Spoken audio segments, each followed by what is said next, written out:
शेख हसीना जैसा हश्र होगा? क्या ये विद्रोह बांग्लादेश को इस्लामी कट्टरवाद की ओर धकेल देगा, या ये लोकतंत्र की नई जंग है?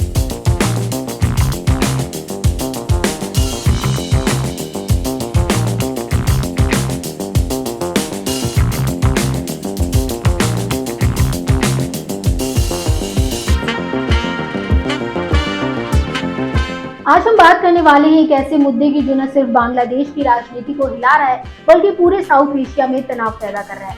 इमेजिन कीजिए एक देश जहां छात्रों की क्रांति ने एक तानाशाही सरकार को उखाड़ फेंका, लेकिन अब वही क्रांतिकारी सड़कों पर उतर आए, इस बार नई अंतरिम सरकार के खिलाफ। और क्यों? क्योंकि ये फैसला जो मुसलमानों को इस्लाम के खिलाफ लग रहा है, उसने पूरे देश में बवाल मचा दिया है। हाँ, हम बात कर रहे हैं बांग्लादेश के नोबेल विजेता मोहम्मद यूनुस की सरकार के उस कंट्रोवर्शियल फैसले की, जेंडर रिफॉर्म आयोग की सिफारिश, जो कट्टर इस्लामी समूहों को इस्लाम विरोधी लग रही है।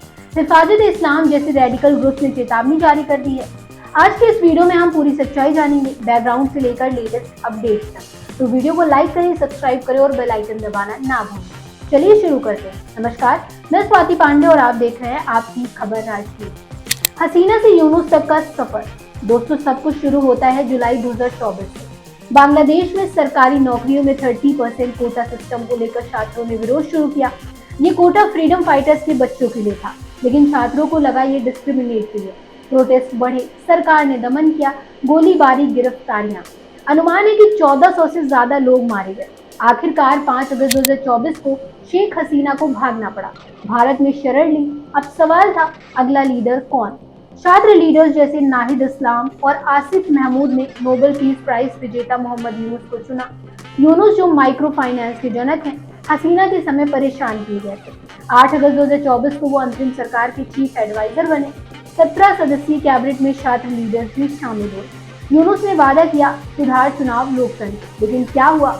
आज सितंबर 2025 में यूनुस सरकार पर ही विद्रोह हो रहा है। क्यों? चलिए ये भी समझते हैं। अच्छे इरादे या गलत कदम? यूनुस सरकार ने कई बड़े कदम उठाए। सबसे पहले हसीना के समय बैन जमात इस्लामी पर हटा दिया। ये इस्लामी पार्टी 2013 से चुनाव लड़ ही नहीं सकती थी, क्योंकि कोर्ट ने कहा था ये सेकुलर संविधान के खिलाफ है। यूनुस ने इसे रिवर्स किया ताकि राजनीतिक समावेश हो, लेकिन ये फैसला माइनॉरिटीज, खासकर हिंदुओं के लिए खतरा बन गया। हमले बढ़े, मंदिर तोड़े गए। फिर मई 2025 में आवामी लीग पर बैन लगाया, क्योंकि हसीना सरकार पर प्रोटेस्टर्स पर अत्याचार किया गया। लेकिन असली बवाल मचा अप्रैल मई 2025 में, जब महिला मामलों के सुधार आयोग ने अपनी रिपोर्ट सौंपी। इसमें जेंडर इक्वालिटी के लिए सिफारिशें थी, जैसे महिलाओं के अधिकार, तलाक के नियमों में बदलाव और फैमिली लॉ में सुधार। लेकिन कट्टर ग्रुप ने इसे इस्लाम विरोधी करार दिया। क्यों? क्योंकि ये शरिया के कुछ पारंपरिक नियमों को चुनौती दे रही।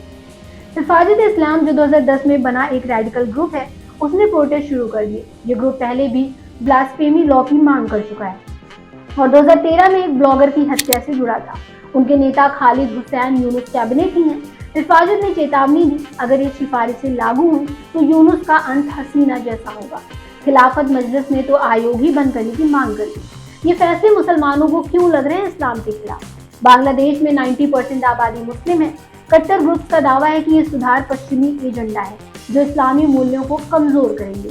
सोशल मीडिया पर हैशटैग इस्लाम अगेंस्ट यूनुस ट्रेंड कर रहा है। एक्स पर पोस्ट दिखाते हैं कि हिजब उत तहरीर जैसे बड़े ग्रुप अब खुलकर रैलियां कर रहे हैं। यूनुस सरकार ने 174 मिलिटेंट्स को रिहा किया। होली आर्टिशन अटैकर्स की सजा कम की। ये सब कॉम्प्रोमाइज लग रहा है, लेकिन मुसलमानों को लगता है ये उनकी आस्था पर हमला है। अब आते हैं विद्रोह पर। दिसंबर 2024 में ही छात्रों ने जुलाई विद्रोह की घोषणा पर असहमति जताई। नाहिद इस्लाम जो यूनुस कैबिनेट में थे, उन्होंने इस्तीफा दे दिया। क्यों? क्योंकि उन्हें लगा यूनुस फॉरेन एजेंट्स का रबर स्टैम्प बन गया। फरवरी 2025 में नाहिद की ही पीट दिया गया ताज। फरवरी 2025 में नाहिद को ही पीट दिया गया पब्लिक पुलिस आर्मी ने। मई 2025 में प्रोटेस्ट बढ़े, primary teachers, public sector workers सड़कों पर। आर्मी चीफ ने दिसंबर में चुनाव की मांग की, लेकिन जून 2025 में सुप्रीम कोर्ट ने जमात को वैध ठहराया। जुलाई में यूनुस ने संविधान बदलने की बात की, लेकिन कट्टर ग्रुप ने इसे इस्लामी राज्य के खिलाफ बताया। सितंबर 2025 तक प्रोटेस्ट हिंसक हो गए। हिंदुओं पर 1254 अटैक, लेकिन मुसलमानों पर भी, अहमदिया संप्रदाय पर। यूनुस ने कहा यह पॉलिटिकल एजेंडा है, लेकिन कट्टर ग्रुप का कहना है ये इस्लाम की रक्षा है। 5 अगस्त 2025 को रेवोल्यूशन की एनिवर्सरी पर यूनुस ने फरवरी 2026 में चुनाव का ऐलान किया, लेकिन रमजान से पहले। लेकिन तब तक देर हो चुकी थी। हिफाजत ने बशरिंग ऑफ हिंदूज जैसे नारे लगाए। ये सिर्फ बांग्लादेश की कहानी नहीं, भारत के लिए खतरा, हिंदू माइनॉरिटी पर अटैक, नॉर्थ ईस्ट में तनाव, पाकिस्तान आईएसआई का हाथ माना जा रहा है, यूनुस को सपोर्ट, अमेरिका का डीप स्टेट भी, चीन इंडिया बैलेंस बिगड़ सकता है। यूनुस ने कहा हम सुधार करेंगे लेकिन कट्टरता रोकेंगे। लेकिन क्या हिजाब और तहरीर खुलकर खिलाफत मांग रहा है? चुनाव जून 2026 तक, लेकिन तब तक सिविल वॉर का खतरा। ये फैसला लैंगिक सुधार अच्छा था, लेकिन टाइमिंग गलत। कट्टर को फिर से हथियार बना लिया। यूनुस की सरकार सुधारों की उम्मीद थी, लेकिन अब विद्रोह का शिकार। क्या ये जुलाई रेवोल्यूशन का अंत है या नई शुरुआत? कमेंट्स में बताएं। अगर वीडियो पसंद आया हो तो लाइक शेयर सब्सक्राइब जरूर करें।